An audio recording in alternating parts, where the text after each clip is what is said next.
कहानी शुरू 1172 में होती है और हमें एक किंगडम राज्य दिखाया जाता है। इस किंगडम में बहुत से कबीले थे जिनके सरदारों को खान कहा जाता था, पर इन सरदारों की आपस में बिल्कुल भी नहीं बनती थी, जिस वजह से अक्सर इनके दरमियान में जंग हो जाया करती थी। हमें एक कबीला दिखाया जाता है। उस कबीले का सरदार अपने 9 साल के बेटे के लिए उसकी बीवी ढूंढने निकलता है। उसके बेटे का नाम तिमोजिन था। सारा दिन सफर करने के बाद तिमोजिन के डैड अपने दोस्त के पास जाते हैं। वहाँ पर तिमोजिन की मुलाकात एक छोटी लड़की से होती है जिसका नाम बोर्ते था। वो उससे पूछती है कि तुम यहाँ पर क्या करने आए हो, जिस पर वो बताता है कि यहाँ पर मैं अपने लिए बीवी ढूंढने आया हूँ। बोर्ते कहती है, अच्छा फिर तो तुम्हें मुझसे ही शादी करनी चाहिए। ये कहकर वो वहाँ से चली जाती है। तभी रात को तिमोजिन के डैड उससे कहते हैं, मुझे तुम्हारे लिए एक ऐसी लड़की की तलाश है जो बड़े कबीले से हो। जिस पर वो अपने डैड से कहता है कि मैं अपने लिए लड़की खुद ही ढूंढूंगा। सुबह को उसके डैड अपने दोस्त के कबीले की सारी लड़कियों को उसके सामने खड़ा करते हैं। उन लड़कियों में बोरते भी थी, इसीलिए तिमोजिन उसे ही अपने लिए चुन लेता है। उन दोनों की शादी करवा दी गई थी, पर वो 5 साल के बाद ही एक साथ रह सकते थे, क्योंकि ये उनके कबीले का एक रिवाज था। जाते वक्त तिमोजिन बोरते को लॉकेट तोहफे में देता है और कहता है, मैं तुम्हारे पास जल्दी वापस आऊंगा, हम जरूर मिलेंगे। ये कहकर वो अपने डैड के साथ चला जाता है। काफी दूर आने के बाद एक जगह पर रुककर ये आराम करते हैं, पर वहाँ पर वो देखते हैं एक दूसरा कबीला भी था। उनका सरदार तिमोजिन के डैड के लिए दूध का प्याला भेजता है, जो इस बात का मैसेज था कि वो उनसे दोस्ती करना चाहते हैं। वो कबीला उनकी तरफ दोस्ती का हाथ बढ़ा रहा था। इसका जवाब तिमोजिन के डैड उनको भी दूध का प्याला भेजते हैं,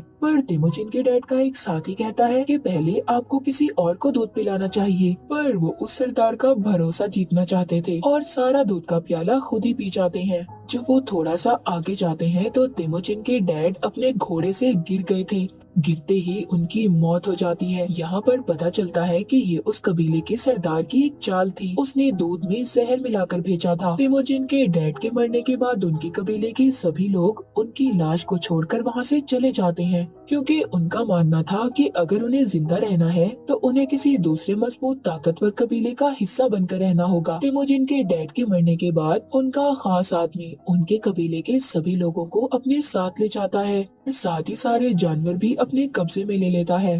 उस खास आदमी के जाते हुए तिमोजिन की माँ उससे कहती है, तुम अच्छा नहीं कर रहे। एक दिन बड़ा होकर मेरा बेटा तुम्हें जरूर मारेगा, तुमसे बदला जरूर लेगा। वो आदमी डर जाता है और सोचता है कि क्या पता ये बच्चा बड़ा होकर मुझे मार दे।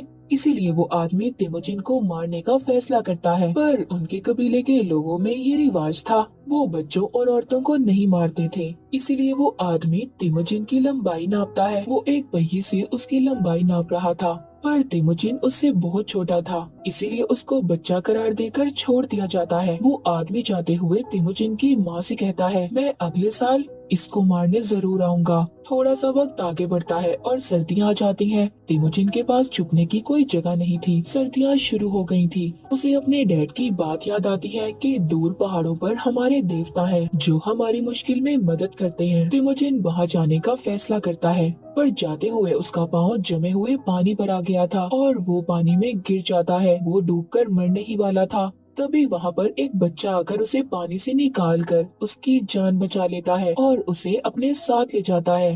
तिमोजिन अपनी जान बचाने पर उसका शुक्रिया करता है। वहाँ पर उस बच्चे का छोटा भाई भी था। दोनों भाई मिलकर उसे दूध के प्याले में अपना हाथ काटकर खून मिक्स कर देते हैं और कहते हैं, इसे पी लो, जिसके बाद तुम हमारे भाई बन जाओगे। तिमोजिन उस दूध को पी लेता है। वो अब 3 भाई बन चुके थे। अगली सुबह वो आदमी भी इसको ढूंढता हुआ आ जाता है, जो इसके डैड का साथी था, उनका खास आदमी था। उसको तिमोजिन मिल जाता है। वो उसको अपने साथ ले आता है। वो उसको लाकर दोबारा से उसकी लंबाई नापता है। तिमोजिन अभी भी छोटा ही था। वो आदमी ये फैसला करता है कि वो तिमोजिन को जब तक कैदी बनाकर रखेगा जब तक वो बड़ा ना हो जाए। वो उसके गले में लकड़ी का फंदा डालकर उसे अपना कैदी बना लेते हैं। इन्हीं के कबीले में एक आदमी भी था जो तिमोजिन को रोज खाना खिलाता था और उसके जख्मों पर मरहम भी लगाता था।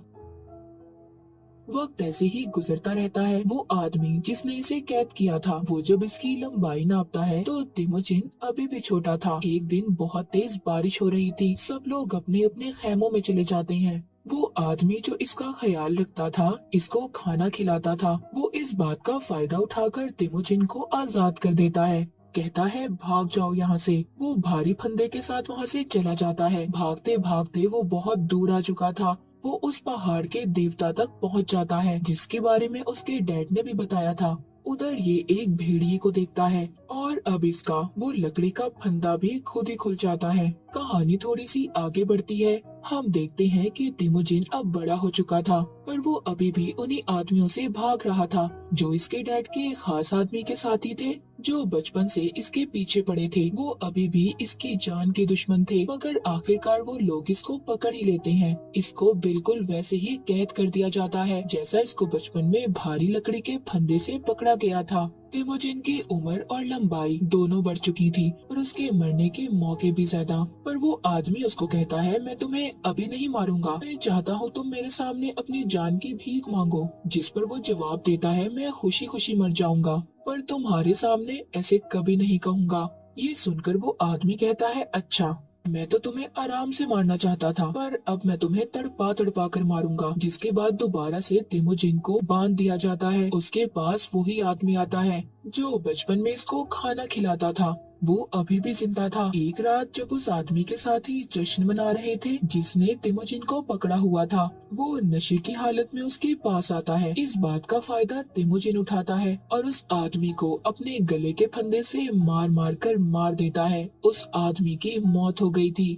अब वो आजाद हो चुका था। सबसे पहले वो अपनी बीवी बोरते से मिलने जाता है जिससे उसकी शादी बचपन में हो चुकी थी। बोरते भी बड़ी हो गई थी और काफी खूबसूरत भी। वो बोरते को अपने साथ लेकर अपनी माँ और बहन के पास जाता है। तिमोजिन की माँ जब ये देखती है कि उनका बेटा जिंदा है, वो बहुत खुश होती हैं। उनकी जिंदगी हंसी खुशी चल रही थी। तभी एक दिन दूसरे कबीले के लोग इन पर हमला कर देते हैं, क्योंकि कुछ वक्त पहले तिमोजिन के डैड ने इस कबीले के सरदार की मां को अगवा किया था। जब ये सरदार छोटा था और आज ये बड़ा हो चुका है, इसने कसम खाई थी कि वो अपनी मां का बदला जरूर लेगा। इसीलिए ये अब तिमोजिन की बीवी को अगवा करके साथ ले जाता है।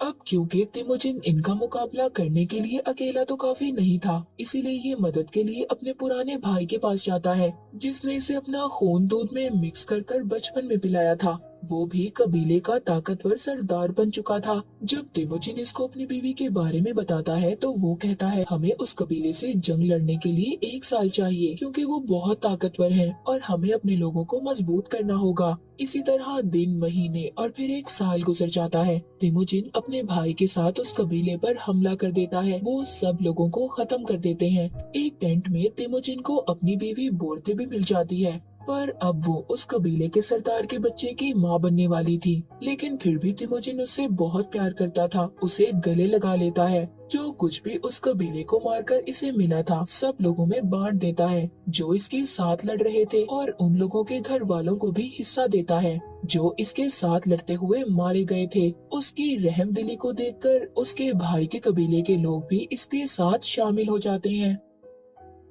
तिमोजिन का एक मजबूत कबीला बन चुका था, लेकिन उसका भाई जब ये देखता है तो उसे अब तिमोजिन से नफरत हो गई थी। एक दिन तिमोजिन के लोग उसके भाई के साथियों को देख लेते हैं जो उनके घोड़े चुरा रहे थे। तभी एक आदमी तीर से उन पर हमला कर देता है। तीर एक आदमी को लगता है। जब वो जाकर देखते हैं तो वो कोई और नहीं था बल्कि उसके भाई का बड़ा भाई था, जिसको अब तिमोजिन से नफरत हो गई थी। जब उसे ये बात पता चलती है कि तिमोजिन के आदमियों ने उसके भाई को मार दिया तो वो तो आग बगोला हो जाता है। वो आसपास के सभी कबीले वालों से हाथ मिलाकर तिमोजिन के साथ जंग लड़ने का फैसला करता है। तिमोजिन जानता था कि वो जंग जीत तो नहीं पाएगा, इसीलिए वो अपने कबीले के सभी बच्चों और औरतों को भेजकर अपने साथ कुछ साथियों को लेकर उनसे जंग लड़ता है और हार जाता है, जिस पर उसका भाई उसे अपने पास कैद कर लेता है। वो उसे मारता तो नहीं, क्योंकि अभी भी वो तिमोजिन को अपना भाई ही मानता था। एक दिन उसका भाई उसको किसी दूसरे कबीले के हाथ बेच देता है। वो लोग उसे अपने साथ ले जाते हैं। काफी सफर करने के बाद उसको एक बड़े शहर में लाया जाता है।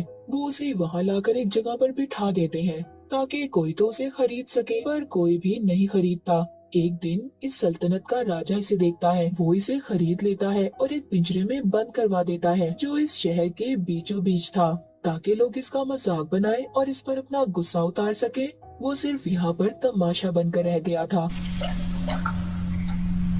एक आदमी तिमोजिन के पास रोज आता था। वो उससे अपने लोगों के ऐसे बर्ताव पर शर्मिंदा था और तिमोजिन से माफी मांगता है। वो उस आदमी से कहता है कि तुम्हें मेरा एक काम करना होगा, एक लॉकेट मेरी बीवी तक पहुंचा दो। मैं तुमसे वादा करता हूँ तुम्हारे शहर या यहाँ के लोगों को कभी नुकसान नहीं पहुँचाऊंगा। अब वो बूढ़ा आदमी इसकी बीवी की तलाश में निकल जाता है। कई दिन चलते चलते वो बूढ़ा आदमी रेगिस्तान की गर्मी की वजह से बेहोश होकर मर गया था, मगर खुशकिस्मती से वो लॉकेट बोर्ते तक पहुंच जाता है जो तिमोजिन ने उसको बचपन में दिया था, जिससे उसे पता चल गया था कि तिमोजिन आज भी जिंदा है।